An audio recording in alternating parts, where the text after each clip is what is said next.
मैं बहुत विनम्रता से, सौरभ जी आप बहुत बड़े नेता हैं, ठीक है, मुझे समझ में आ गया, बहुत अच्छे से जानते हैं विनोद अग्निहोत्री जी, लेकिन ये तरीका ठीक नहीं है ना कि किसने किस लड़की को छेड़ा। मुद्दा है यहाँ पर आपस में माननीय झगड़ा कर रहे हैं, जनता के पैसे की बर्बादी हो रही है और किसने किसको छेड़ा उस डिबेट पर हम यहाँ पर आ जाएं। विनोद अग्निहोत्री जी सीधे आपके पास आते हैं। ठीक है सर, ठीक है सर, ठीक है। विनोद जी, अब मुझे लगता है कि लगातार आप भी दिल्ली मेयर का चुनाव न जाने कितने सालों से देख रहे हैं, ये जो तस्वीर बनी है क्या इसके पहले कभी बनी थी क्या? और नियम और परंपराओं का हवाला देकर अगर माननीय इस तरह से धज्जियां उड़ाते रहेंगे सदन के भीतर की मारपीट, जूतम पैजार, गाली गलौज, यहां तक आरोप लगा दिए गए हैं कि ब्लेड लेकर लोग पहुंचे हुए थे, एक दूसरे पर हमला किया गया है।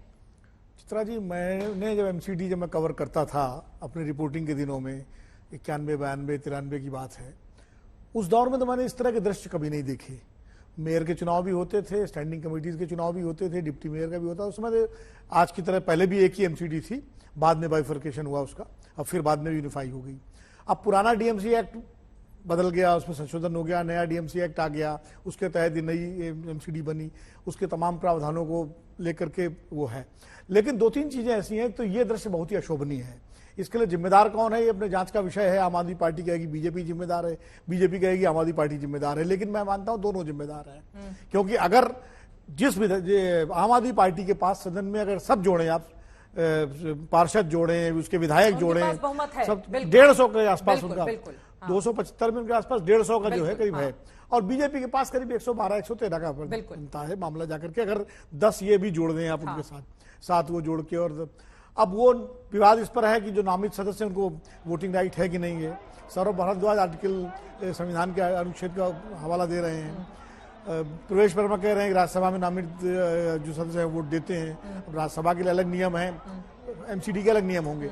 लेकिन ये जरूर है कि आज कम से कम ओथ हो जानी चाहिए थी पार्षदों की, और मेयर का चुनाव उसके बाद होता, और मेयर के चुनाव में अगर वोट डालते नामित सदस्य और इस पर विवाद था तो उस पर विरोध करना समझ में आता, बिल्कुल सच बात। तो पहले ओथ हो जानी चाहिए थी। क्या आम आदमी पार्टी को ऐसा कोई डर है क्योंकि भारतीय जनता पार्टी कहीं भी जो है उनके पार्षदों में सेंध लगा सकती है? क्योंकि एक चीज याद करिए, जब जिस दिन नतीजे आ रहे थे, आप भी बैठी थी, हम सब बैठे थे, तो बीजेपी के सारे नेता ये जरूर कह रहे थे कि मेयर हमारा बनेगा। बिल्कुल, मेयर हमारा बनेगा। वो चाहे स्टूडियो में आके कहें या वैसे कहें, हमेशा ये कहते हैं मेयर हमारा बनेगा। संख्या कम रहने पर भी पूरा कॉन्फिडेंस था, नतीजे आने के बाद भी कहा गया। तो हम लोग पूछते भी थे, आपने भी पूछा, हमने पूछा कि भाई कैसे बनेगा।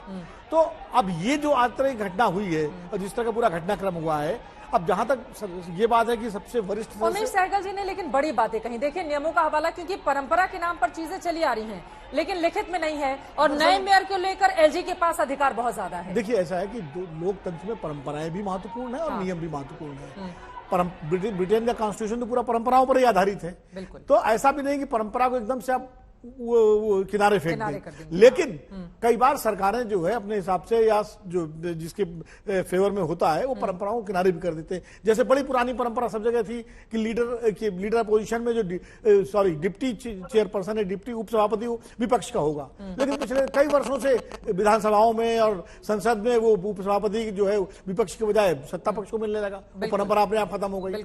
ये परंपरा जो प्रोटम स्पीकर वाली है, प्रोटम उसकी है कि वरिष्ठतम होगा, ये लोकसभा से लेकर के और नगर निगम तक ये लागू होता है कि वरिष्ठ सदस्य जो वरिष्ठतम होता है उसको बनाया जाता है। लेकिन ऐसा है तो नहीं, लेकिन ऐसा भी तोड़ा गया। मैं बता रहा हूं, पिछली 2014 में जब लोकसभा चुन के आई तो कमलनाथ को बनाया गया प्रोटम स्पीकर, वरिष्ठतम थे वो। लेकिन 2019 में मेनका गांधी वरिष्ठतम थी, लेकिन कोई और बने प्रोटम स्पीकर। तो परंपराएं जो है अपने हिसाब से तोड़ी मरोड़ी जाती रही हैं देश में सब जगह।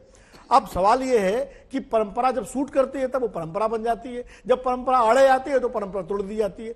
ये राजनीतिक दलों का एक चरित्र हो गया है, और मुझे लगता है कि आज का जो दृश्य है कम से कम ये अशोभनीय दृश्य है। इसकी जिम्मेदारी आम आदमी पार्टी की भी है और भारतीय जनता पार्टी की भी है। एक की केंद्र में सत्ता है और एक की सत्ता दिल्ली और नगर निगम में है, बहुमत है। तो ये जिम्मेदारी तो उनको लेनी पड़ेगी। ये तस्वीरें तो शर्मसार, नियम और परंपराओं के नाम पर माननीय आपस में ऐसे मारपीट, ऐसा लग रहा है कि गली के गुंडों वाली तस्वीरें हैं। ऐसी तस्वीरें तो वहीं दिखाई देती है। मान्यों से इस तरह के आचरण की उम्मीद कतई नहीं की जाती है, लेकिन यहाँ पर देखिए सभी के चेहरे भी साफ साफ हैं। आपके इलाके में जब ये पार्षद पहुंचेंगे तो जरा सवाल भी पूछिएगा कि जब वो इस तरह की तस्वीरें सदन के भीतर दिखाएंगे तो उनके आचरण से और किस तरह की उम्मीदें की जाएं। प्रवेश वर्मा जी, लेकिन सवाल तो बड़ा है ना, आपके पास संख्या बल है नहीं, लेकिन कॉन्फिडेंस बीजेपी ऐसा दिखाती है हमारा ही मेयर बनेगा, ये बनेगा, वो बनेगा, तो उनका डरना स्वाभाविक है। राज्यों में तो ऐसे रिजल्ट भी देखने को मिले हैं, जब संख्या बल कम होते हुए भी जिस भी तरीके से बीजेपी ने अपनी सत्ता वहां पर स्थापित कर ली।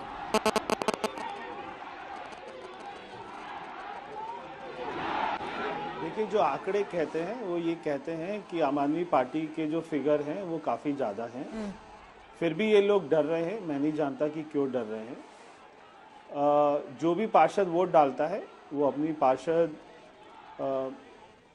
कैसे वोट डाले, दिखाकर वोट डाले, सबको बताकर वोट डाले, ये उसका अधिकार है। तो अगर इनको अपने पार्षदों के ऊपर ही कोई भरोसा नहीं है या इनके पार्षदों को इनके नेताओं के ऊपर कोई भरोसा नहीं है, तो हम क्या कर सकते हैं। इनकी संख्या हमारे से काफी ज्यादा है, फिर भी इनको अगर ये लगता है कि हमारा मेयर बनेगा, तो इनको ऐसा इसलिए लगता होगा कि इनको अपने नेताओं के ऊपर में विश्वास नहीं है। अब ये पहले से ही मानकर बैठ गए कि मेयर इनका नहीं बनेगा। मैं तो समझ नहीं पाता कि ये क्या सोच। आज अगर ये शपथ होने देते सभी पार्षदों की, तो सारे पार्षद अपने अपने क्षेत्र में जाकर काम कराते, हमारे आगे की प्रक्रिया बढ़ती। एक इतना बड़ा इलेक्शन हुआ है, इतना हमारी सरकार का, हमारी जनता का इतना पैसा उसमें खर्च होता है, और उसके बाद में इस पूरे का मजाक बन जाना, वहां पर गुंडागर्दी करना, और बार बार अगर आपके द्वारा भी ये बोला जाएगा कि बीजेपी और आम आदमी पार्टी दोनों पार्षद लड़ रहे थे, तो मैं इस बात को ठीक नहीं मानता। वहां पर केवल जो लड़ रहे थे वो आम आदमी पार्टी के पार्षद ही लड़ रहे थे। सारे टेलीविजन के ऊपर में जो दिखाई दे रहे हैं पार्षद, वो केवल आम आदमी पार्टी के पार्षद ही हैं। वो हमारे को मार रहे थे, हमारे पार्षदों को मार रहे थे, हमारे पार्षदों को चोट लगी। हम तो चाहते थे कि शपथ ग्रहण हो, वो लोग नहीं चाहते थे कि शपथ ग्रहण हो। तो अगर वो नहीं चाहते तो करने के लिए संजय सिंह जी वो हमारे से लड़ेंगे। हाँ, वो तो तस्वीरें सामने हैं। क्योंकि आम आदमी पार्टी वाले मार रहे थे, जब वो माइक तोड़ रहे थे तो उनके हाथ में चोट लग गई। जब वो कुर्सियां उठाकर मार रहे थे तो उनके हाथ में चोट लग गई। सौरभ भारद्वाज जी, हमारे किसी पार्षद ने कुर्सी नहीं उठाई, हमारे किसी पार्षद ने मेज नहीं उठाई। दिल्ली की जनता देख रही है इन तस्वीरों को। पार्षदों ने माइक तोड़े। ठीक है सौरभ भारद्वाज, उनकी बातों पर आपकी टिप्पणी। और आपको अपने पार्षदों पर भरोसा नहीं है क्या सौरभ भारद्वाज जी? मैं तो दे रहे हैं ये आम आदमी पार्टी के निगम पार्षद हैं। चित्रा जी बोले सौरभ जी। चित्रा जी, मैं तो आपको कानून पढ़ के बता रहा हूँ और हाईकोर्ट का जजमेंट बता रहा हूँ। जस्टिस भाकरू का जजमेंट है दिल्ली का, north Delhi municipal corporation versus Onika Malhotra 2015 का। क्या कहता है?